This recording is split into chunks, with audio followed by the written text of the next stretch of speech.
What's up, everybody? I'm Corey Minton, and I'm excited to present to you Lights Out at Splunk.conf21. This is our racing series where we invite you all to come racing with us on iRacing. It's a great simulation platform.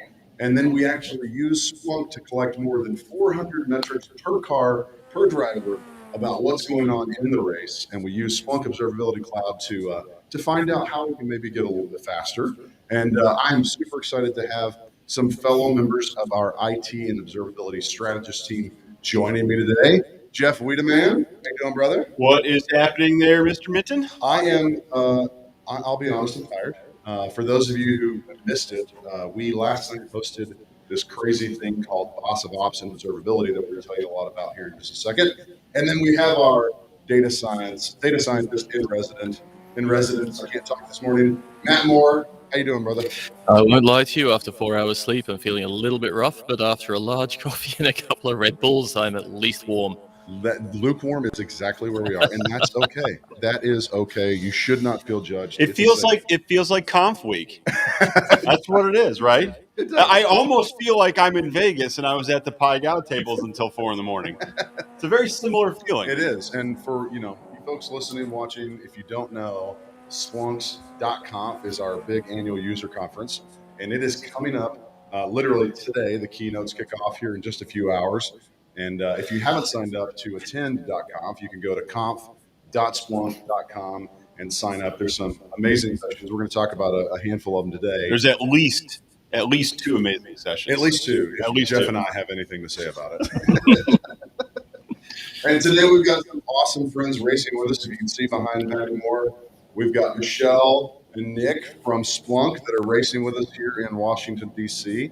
And I see based on the track, I've also got Kyle Prinz, a fellow IT strategist on paternity leave, but nice enough to join us. And then we've got Oscar Gonzalez, who is a corporate solutions engineer out of Prague, I believe. So around the world, truly a global racing conference, or global racing event.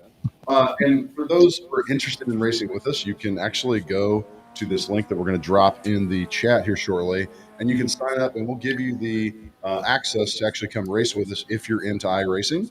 And the whole series, like this whole Lights Up thing, is kind of fun. It's 3 races. We had one yesterday. We have this one today that you're obviously seeing now. And we've got one tomorrow that we're calling, those 3 are qualifiers. And the qualifiers are basically an idea of let's assess how fast people are. Now, Matt, I'm curious, we're seeing some data streaming in for folks that are watching the screen. They can see some data streaming in. How do you think lap times are going to compare today versus yesterday when we talked about speed? Are they looking good? I think lap times compared to this time yesterday evening are going to be somewhat increased, and the overall prang count or accident count is probably also going to increase. In fact, looking at the top right of the screen, we've got incident counts for that large section on the left, the pre-race, practice session. Yeah. We're seeing a lot of accidents as people get used to their vehicles, and you can see immediately after the qualifying round starts, it started to get serious. People are concentrating on the track, and the accident count has gone down considerably. But I think this time in the morning, especially after the last few days, I think accident counts are probably going to go up overall, and lap times are going to go up also. I can see that. Now, Jeff, we said we're talking about this thing. We were up late last night. Boo. Yes. How did Boo go? Just for the folks who don't know what Boo is, could you give an elevator pitch of what this thing is all about? Yeah, so Boo, it's formerly known as Boss of the NOC, but we've changed the name to Boss of Operations and Observability. And basically what it is it's a competition where we spend at least 2 months and probably at least 10 or 15 people building out these realistic scenarios where we're taking IT infrastructure, we're splunking it, and then we break it in real world ways, and we start to ask some questions around that and let people answer those questions. They get points by answering it correctly, and it's just a competition. So it's a lot of fun. We had several hundred people between the morning session and the afternoon session doing that. So it was a good time. Yeah, and much like we try to make all of our events with data drivers very global and inclusive of the global time zones, Yesterday's boo was 2 sessions. Yes. One that was early morning, kind of this time frame, thinking mid or early morning for the West Coast folks, sort of mid morning, midday for folks across the central U.S. And then we hosted another session 5 hours later that would be a time zone that would be welcoming for the folks in Asia Pacific. Yeah, so which it was like 9 p.m. our time. Yeah, so it was all totaled, it was probably a good solid, 15 or 16, 17, 18 hours yesterday. So it was a good time. Oh, that was a beautiful accident. Is that you, Michelle? Oops. So Michelle just learned why they wear head and neck restraints in racing. I think she hit that wall at over 70 miles an hour. That was fantastic. Well, you talked about 15 hours on. Like, we were legit on. I want to call her for Nick Mack over there. You see him back there racing, but the dude was literally spinning on a DJ booth for 10 hours yesterday, 11 hours. Doing this the whole time. Literally just, getting it like the Energizer Bunny. So, Nick Mack, I hope you're as good at driving as you were at DJing, because if so, we're going to see some incredible lap times. There was a lot of love poured out for Nick Mack yesterday. I saw a lot of hearts coming across the Twitch stream for the music that he was playing. So it was good. It was quite incredible. Now, we're showing you, obviously, some racing, which, lots of folks can go racing. And now the qualifying racers, just heads up, the qualifying session is over. You can actually come to a complete stop and get out of the car by pressing and holding the brake, and then pressing and holding that PlayStation button.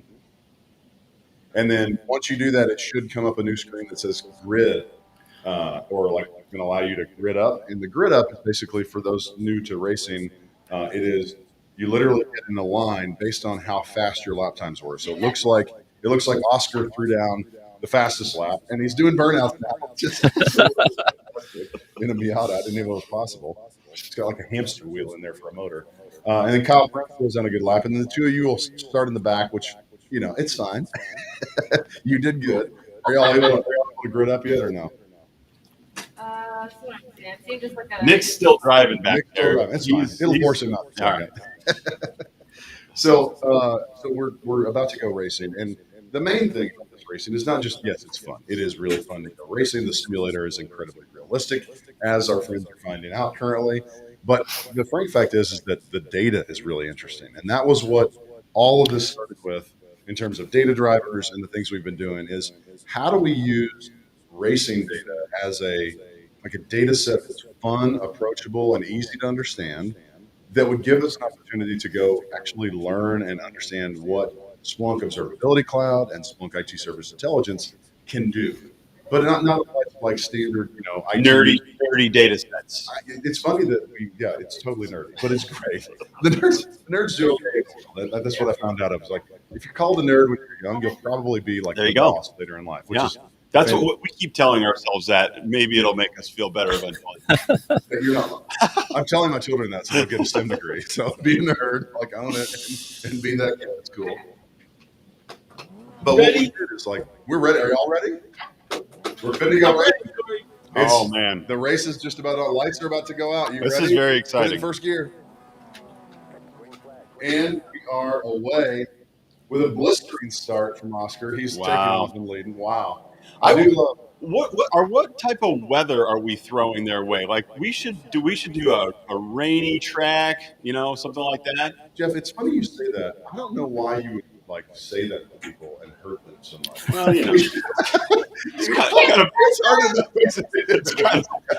it's in line with my personality. It is incredibly hard. So these are MX5s, Miatas we call them in the U.S. And they're to this thing called the MX5 Cup Car Spec, and it's a Sports Car Club of America standard sort of race car. But it's one of the cars that people say, if you can learn how to drive a Miata fast, you can literally drive anything, because it's one of those cars that's so little horsepower that you can't make up for if you enter a turn incorrectly, you can't make up for that poor choice with horsepower, right? Just gassing out of the corner. So it's one of those cars. And you literally have to learn to drive well and use momentum, which is something that's really hard in race cars to feel and learn. So it's a fantastic rock. And I'm not sure if this is relevant or not, but the Mazda Miata was an incredibly popular car. For sure. I don't know, back in like the 90s or something. All the They're still selling. all of the the 40-year-old or 50-year-old dads who were kind of like post midlife crisis, and they're like, I need to get a convertible. Yeah, And they all went out and got Mazda Miatas. it's true. Yeah. So there's a lot of them out there. A lot They're of them super out there. cheap to super cheap to operate. So we chose this because we wanted to see where our drivers could stack up, from a skills perspective.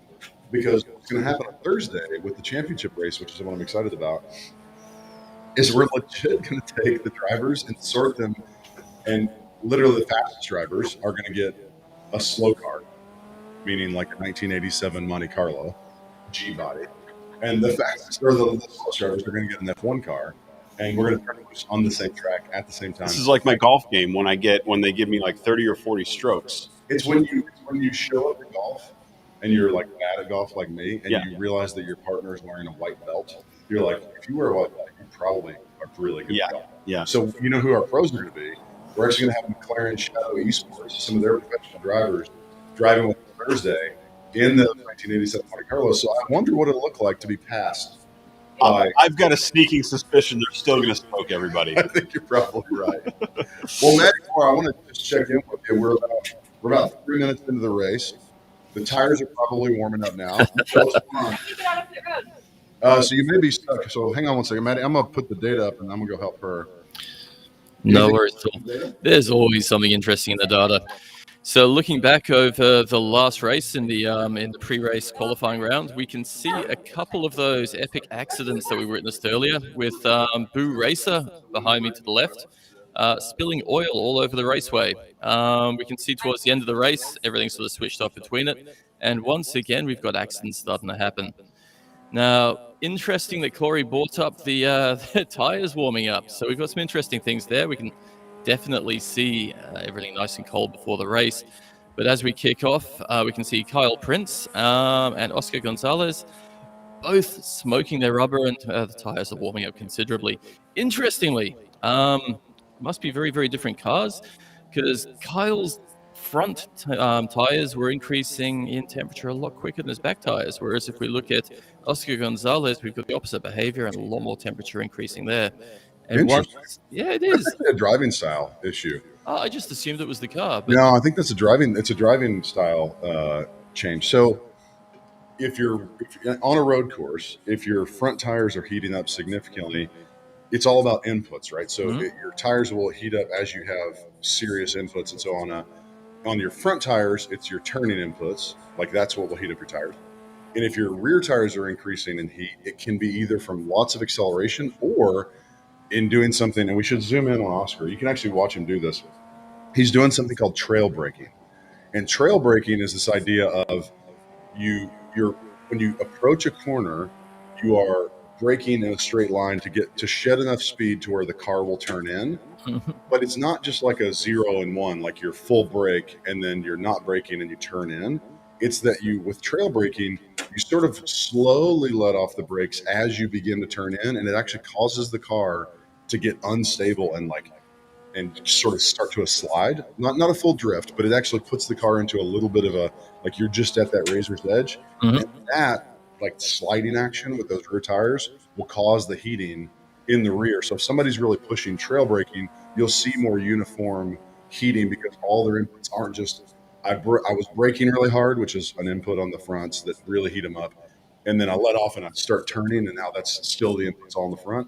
It's somebody that trail brakes will see heating in the rear a little bit more effective. This sounds a lot like the way I drive every single day. So I've got to imagine. My wife would absolutely say that I do. Yes. That's fantastic. So that's Go ahead. really interesting, and it would be a really good additional panel to add to this dashboard to actually correlate between braking behavior and turning behavior to see if the braking I guess intensity and turning angle or lag between the two is actually related more for some drivers than others. It'd be a really interesting thing to drill down into. That would be absolutely. I'm going to nerd out here for a second. Let's do this. There's actually a Splunk command called correlate.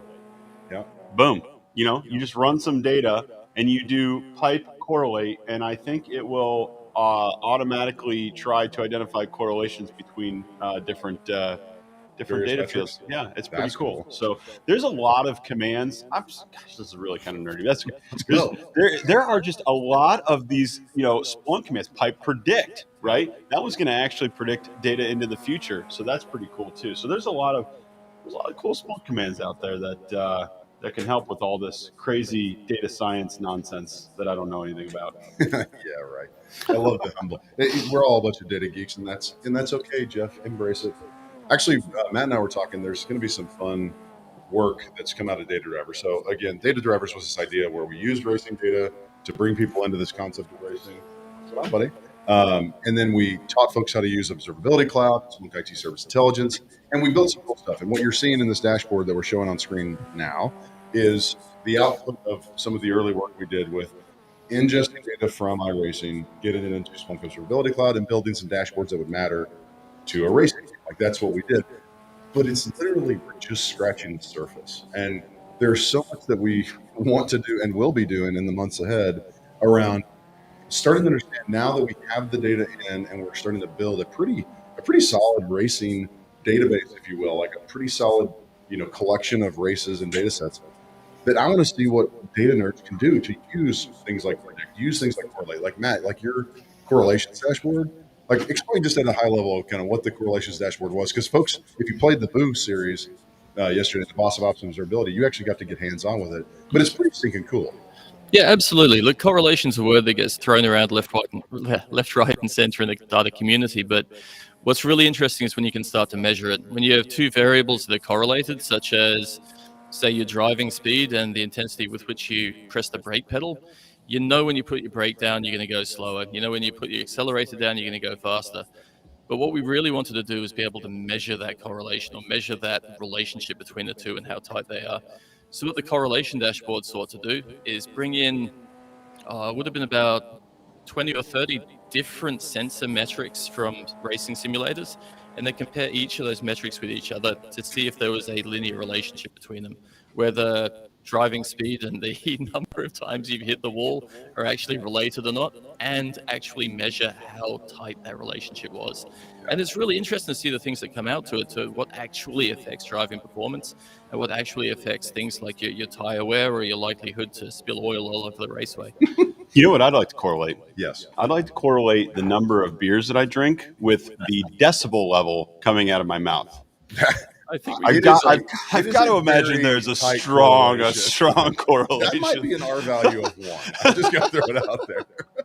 And that is a positive 1, not a negative 1.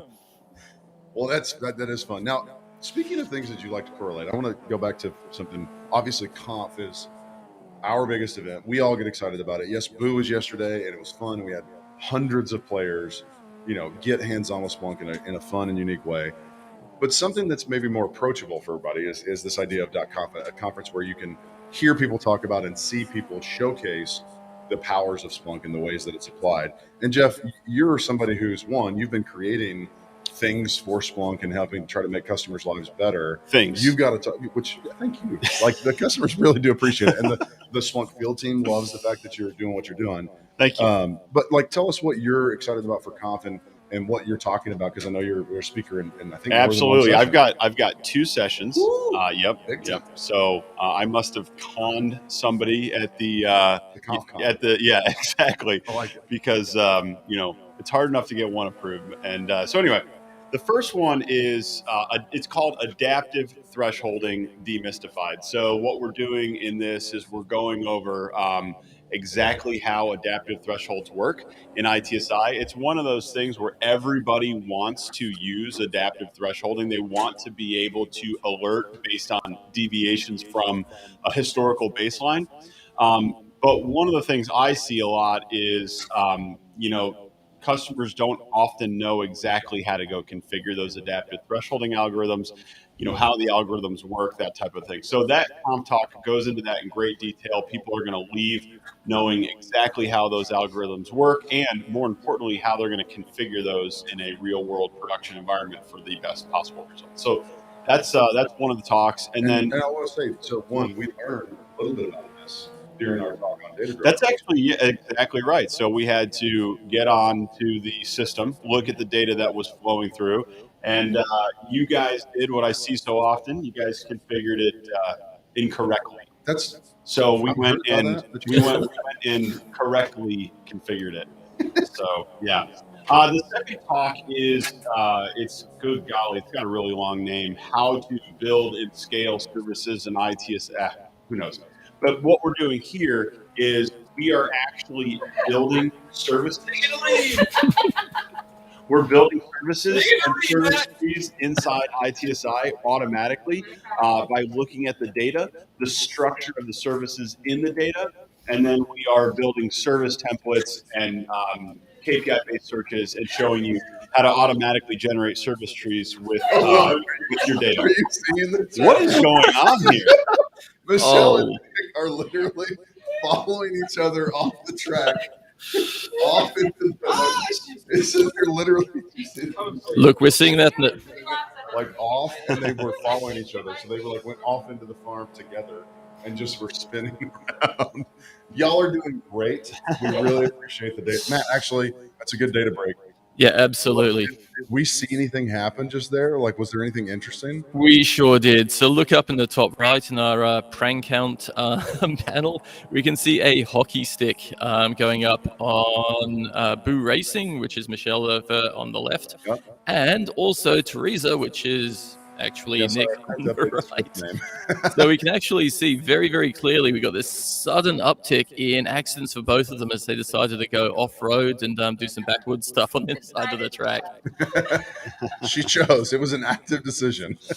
Interestingly, when we look at this panel down on the bottom right, which shows the percentage of the lap completed, we can actually see the paths cross each other as their driving rate starts to decrease as they deal with that slightly harder to drive on dirt and mud stuff on the side of the road. So yeah, absolutely, we're seeing some interesting things on the screen itself. We're seeing interesting things in the data. The data doesn't lie. We knew you were wrecking based on the data. That's awesome.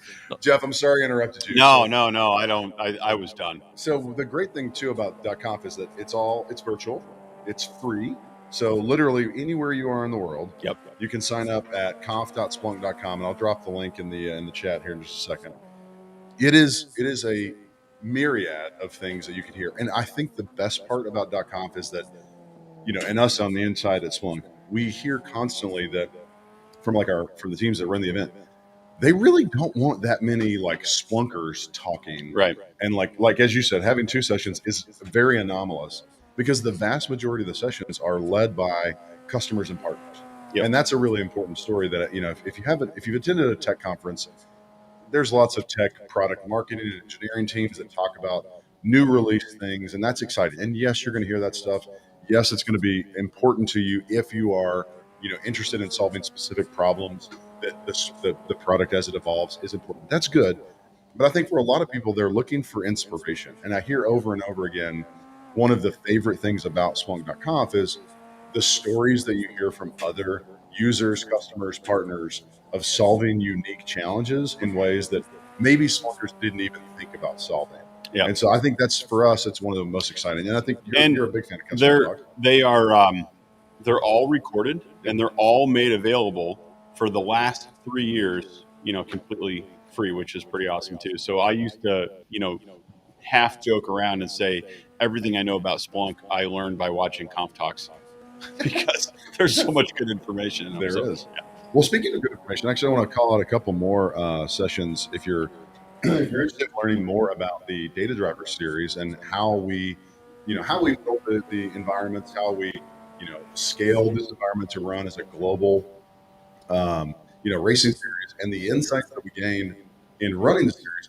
I think you're going to have a lot of fun in our session called Data Drivers Racing to Observability, and that is actually today at 12:30 p.m. Pacific time. So that's 3:30 p.m. Eastern Standard Time here Eastern Daylight Time here in the U.S. Is it Standard or Daylight right now? I don't remember. We're still in Daylight, aren't we? I think we're still. It is the most preposterous thing to do that. I don't know why. I believe so. It is a session. Literally, Kyle and I had a chance to record and present to you all, and it literally is going to break down. You're going to get some really good, solid key takeaways that if you think about a project, whether it's in the box of your job in IT, in the box of your job in DevOps, or sort of this obviously outside the box use case of racing, it's going to help you build consensus and champions that will help lead the project to success. And so there's some really good sort of nuggets around hard learned lessons around using a data-driven project to drive an outcome that I think folks will really enjoy, which will be fun. That's awesome. The other one I'll call attention to is we talked a little bit about Splunk is a sponsor of McLaren, which is fantastic. We're going to see them at the Circuit of the Americas this weekend at the U.S. Grand Prix, which I'm very excited about. They're in Austin, which is at this track that we're on right now. This is the track the F1 racers will be on. Hopefully they'll go faster than Miatas. No offense, you're doing great. But the team at McLaren is actually going to be giving a talk, and Jeff, I'm excited about this one. Edward Green he's the head of, I think his title is head of enterprise technology, but he's basically the architect behind all the technology that McLaren deploys around the world on race weekends and makes racing happen from a tech perspective. That's pretty cool. Which is it's crazy. So we had the chance to talk with him on the virtual race2.conf last year as part of our pre-conf thing that we did. And the dude, literally, they send basically a giant data center to the track every weekend. That there's one around the world. Wow. In what has to be the world's worst environment. Think about the number of small particle fibers and stuff floating around our racetrack. It's disgusting and awful. But they're using Splunk to make sure that the critical infrastructure that's running on track, the services that they have to deliver for race day, are run effectively. And so I'm excited to have Edward talk. And he's actually, if you're into racing and you want to hang out with us today, he's literally the next section right after our session about data drivers.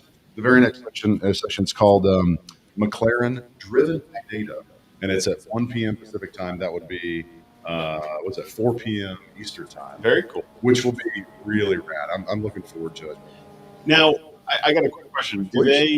This has nothing to do with that. Do they do the like in NASCAR? You can hear the dialogue that's going back and forth between the driver and the crews. Do they do that in F1 Yeah, they as do. well? And so you can.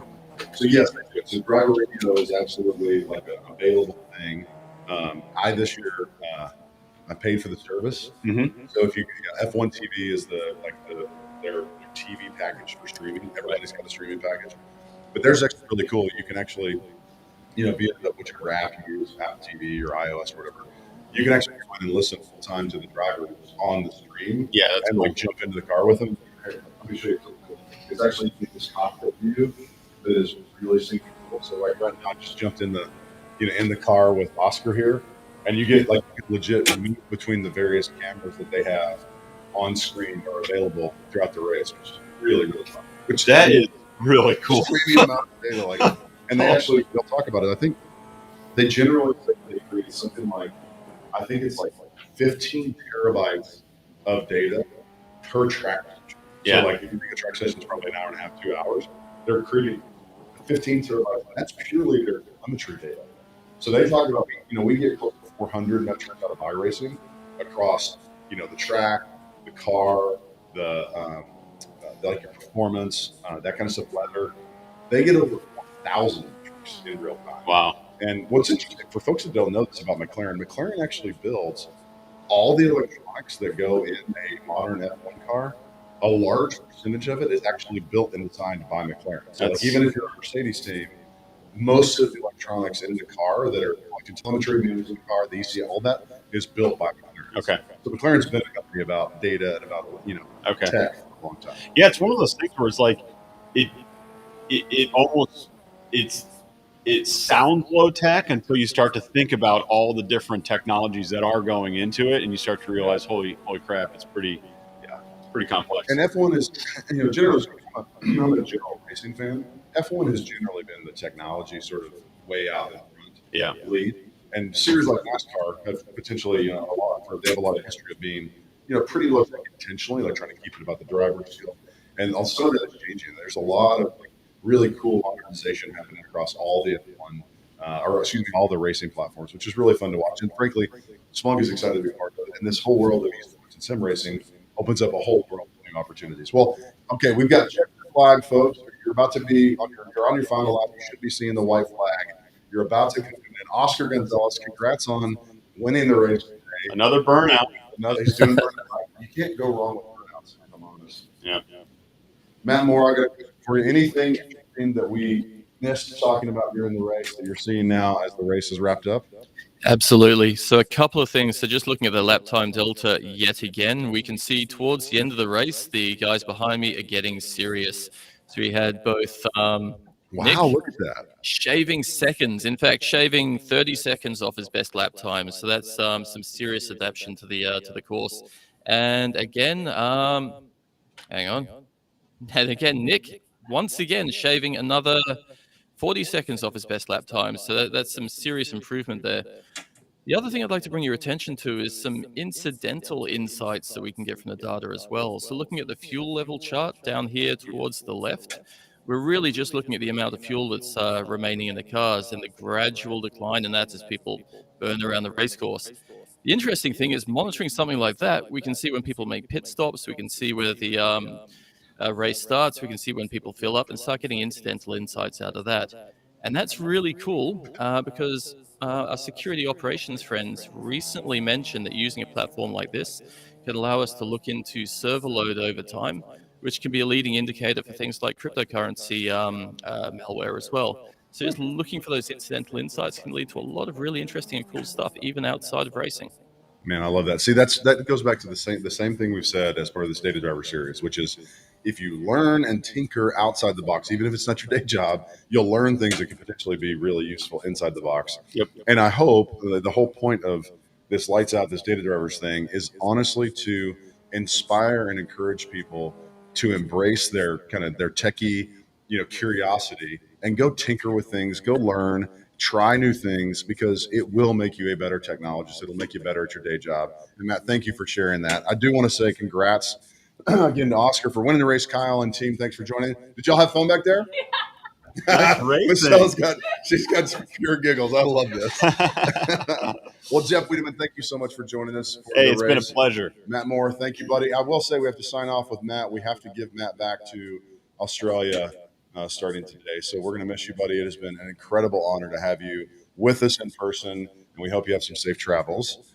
Enjoy yourself. And thank you all for joining us on Data Drivers Lights Out. Remember, we have another race coming up tomorrow at 8 p.m. Pacific time, and then definitely tune in here at 8 a.m. Pacific time. So early morning on Thursday, we're going to have that Lights Out Championship. So all the drivers that have raced in the 3 races come back and get in some ridiculous cars to see what it's going to look like to go fast with a vast variety of cars on track. And we'll be bringing you more data insights throughout. Make sure you sign up for .conf. Tune into the keynotes today.